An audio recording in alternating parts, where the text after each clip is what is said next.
sa paglalatag ng gold crystal band. Buong buka ito ilalatag kahit hanggang sa lukap ng mata. Sa ilalim ulit sa tangi at gold carrier para pumasok sa balat ang 24 karat gold at babasahihin ang muka para pumasok ng unti-unti silat ng ginto. Ayun, nanunuot sa balat ang ginto. Kapag napasok na ito sa balat, dito na raw makukuha ang benepisyo. Tulad ng nawala ng pinong buhit sa muka, magbanag ito. Bukod daw sa antibacterial properties, tumutulong ang ginto sa facial mask sa pagdaloy ng oxygen molecule sa balat. Kaya ang resulta, isang maaliwanag, tila makinang na ganda tulad ng ginto. Antioxidant siya. Dahil na natural siya, stage siya. Mga 99% stage siya. Pero kung gusto mong hindi masyadong kapalan, pero gold facial mask pa rin, Susunod sa magnetic auric stage. Auric means gold. Ito yung mga gagamitin natin para alisin yung mask niya, no? bakit di mo subukan itong Bangkok Gold Mask Peel Off? Makita natin. Sumisikip. Ito naman manual lang. Talaga i-peel off lang natin ganito. Dito pa lang mapapansin na natin. Sa smooth ay medyo ba na medyo nag-suffer ng din kanina.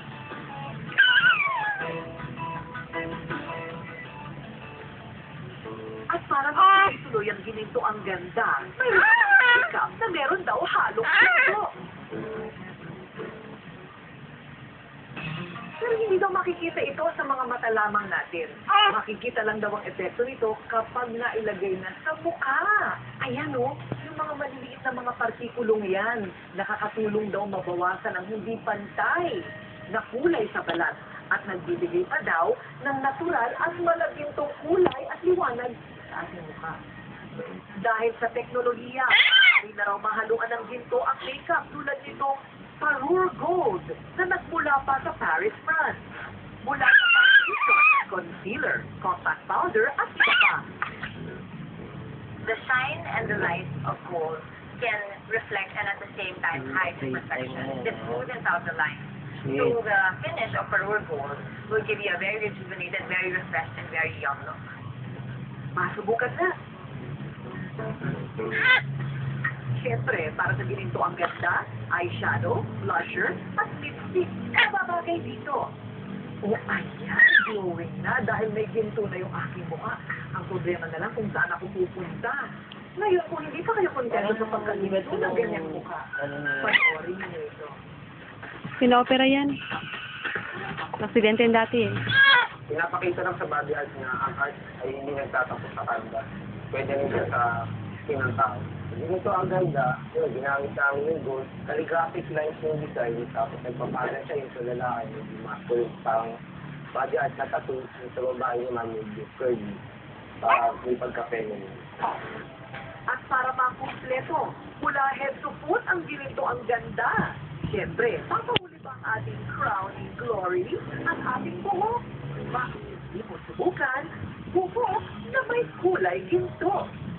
Temporary colored mo because we put in the glitter spray and we do the highlight. Nag-highlight po na tayo para matches yung gold ng hair. Pag nag-gold, pag nilagay niyo po ng gold, nang lumalabas, lumulog ng style ng hair niya kasi printed niya. Sa gintong kulay ng buhok, hindi ka lang daw makakasakay sa uso. Hindi ba magniningning ka rin tulad ng ginto? O hindi ba? Lahat tayo nagnanais magkaroon sana ng ginto. Pero kahit sa pagpapaganda na lang at least pakiramdam mo naman at yaman-yaman mo na.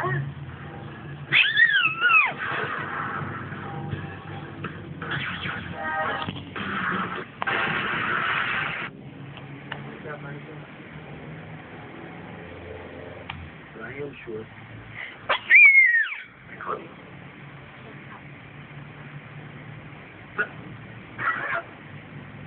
Nanitawan, Suneta. Kaya naman isang... Ito pa rin. There's two. At nakita ko nagkukuha rin sila ng mga numbers, ha? Si Max to the Max! With Tim Yap, Maxine Macarona, and the paparazzi, never kayo mahuhuli sa mga tweet miss. Kaya samahan sila 2 times a day sa Tweet Miss, the business of chismis. Weekdays at 8 p.m. and 10:30 p.m. Sa Q. Never free. Mamatik tayo, Queen Buzzley. No.